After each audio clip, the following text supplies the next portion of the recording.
सरस्वती जी और उनकी बहू रश्मि के बीच एक दिन बहस छिड़ जाती है। आखिर किसका काम ज्यादा आसान है, बहू का या सास का? माँ जी, सास को काम ही क्या है, आपके सारे काम उंगलियों पे तो हो जाते हैं। कुछ भी। हाँ, हिसाब तो उंगलियों पे ही हो जाता है ना। अरे बेटा, ऐसा सिर्फ अभी लगता है। जो मुझे करना पड़ता है ना, वो तुझे करना पड़े तो समझ आएगा कि असली काम का पहाड़ कैसा होता है। ठेले बराबर वजन भी नहीं है आपके काम में, और बात पहाड़ों के वजन की कर रही हैं आप। तू ऐसा करती ही क्या है घर में बेटा, ये तो बता मुझे। मैं थोड़ी ना कुछ करती हूँ, सब जादू से हो रहा है इस घर में। अरे एक दिन मेरा काम करोगी तो समझ आएगा। Okay okay, shut up. कल से मैं घर के काम करूंगी और तू मेरी जगह हर चीज का हिसाब रखना, ठीक है? ठीक है, ये भी कर लेते हैं। ये सास बहू की डील के बारे में रश्मि के पति अमन को नहीं पता था और न ही अमन के पिताजी सुरेश जी को। पर गेहूं के साथ साथ जैसे घुन भी पिस जाता है, ये दोनों भी पिसने वाले थे। सुबह अमन उठकर रेडी होता है ऑफिस जाने के लिए, तो पता है उसके कपड़े नहीं निकले हुए हैं। अरे रश्मि, तुमने मेरे कपड़े नहीं निकाले? अपनी माँ से पूछो ना, उन्हीं का काम है ये। अमन अपनी माँ के पास जाता है। अब मेरे कपड़े आज आप देने वाले हो क्या माँ? हाँ, देना तो मुझे ही चाहिए, पर तेरी बहू ने कपड़े धोने ही नहीं डाले, तो कोई भी धुला हुआ कपड़ा नहीं है बेटा। हैं? ऐसा क्यों? कपड़े तो धोने आप ही देते हो ना माँ? अरे बहू ने तुझे बताया नहीं, अब हम अदल बदल गए हैं। मैं अब बहू और तेरी बीवी सास। अमन परेशान हो गया। वो बिना इस्त्री के कपड़े पहनकर ऑफिस चला गया। सरस्वती जी अपने घुटने के दर्द के कारण झुककर घर साफ नहीं कर पा रही थी और ना ही खाना बनाना याद रख पाई। उधर रश्मि पहले ही दिन घर की चाबी घुमा चुकी थी और 300 रुपए का हिसाब अलग नहीं मिल रहा था।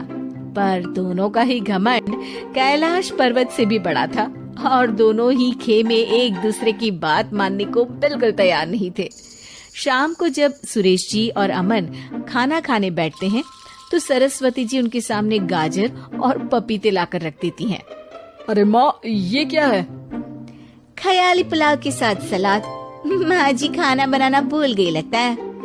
अरे एक एक चमन्नी का हिसाब है मेरे पास, खाना बनाना कैसे भूल जाऊंगी? ये तो मैंने पढ़ा था कि फल फ्रूट खाने से सेहत अच्छी रहती है, इसीलिए ये ले, एक फल खा ले। रात को सुरेश जी और अमन अपनी मीटिंग बिठाते हैं अकेले में। बाबूजी, इनकी लड़ाई के कारण ना हमें ठीक से खाना मिल रहा है, उल्टा घर के सारे काम रुक गए हैं।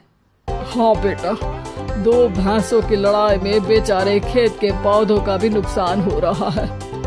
पर पापा, क्या बताऊं आपको, मैंने माँ को इस महीने की 2 तारीख को बिजली के बिल के पैसे दिए थे। आज बिल भरने के लिए मांगने गया तो पता चला कि रश्मि उन पैसों से गैस सिलेंडर ले आई। अच्छा, तो सिलेंडर के पैसों का क्या हुआ? अब सिलेंडर के तो कोई पैसे नहीं थे बाबूजी, हमारे घर पर गैस की पाइपलाइन लगी है ना। बेटा, इन दोनों का कुछ करना पड़ेगा, नहीं तो अपने घमंड के चक्कर में पूरा घर बर्बाद कर डालेंगी ये दोनों। अमन और सुरेश जी काफी सोच विचार के बाद एक निष्कर्ष पर पहुंचते हैं।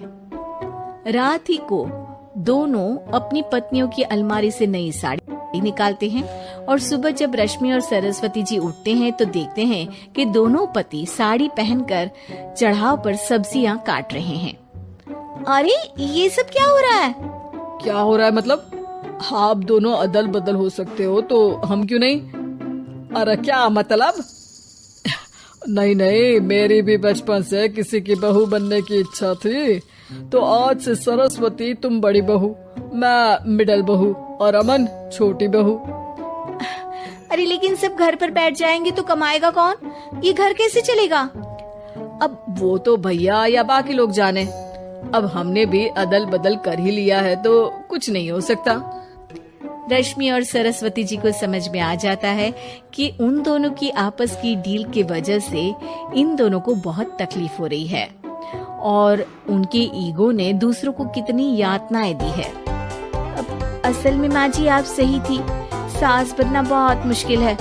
अरे हाँ बेटा, और तू भी, मुझसे तो नहीं हो पाया सब घर के काम, वापस बदल ले क्या? हाँ हाँ बिल्कुल माँ जी, और अब आप दोनों भी बदल लीजिए, कोई आ गया तो आप दोनों को देखकर क्या सोचेगा।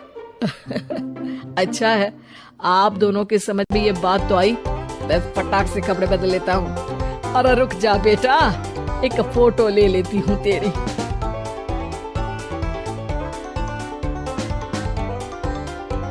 मेरी बेटी होती तो तेरे जैसी ही दिखती साड़ी में। और मेरा फोटो नहीं लोगी?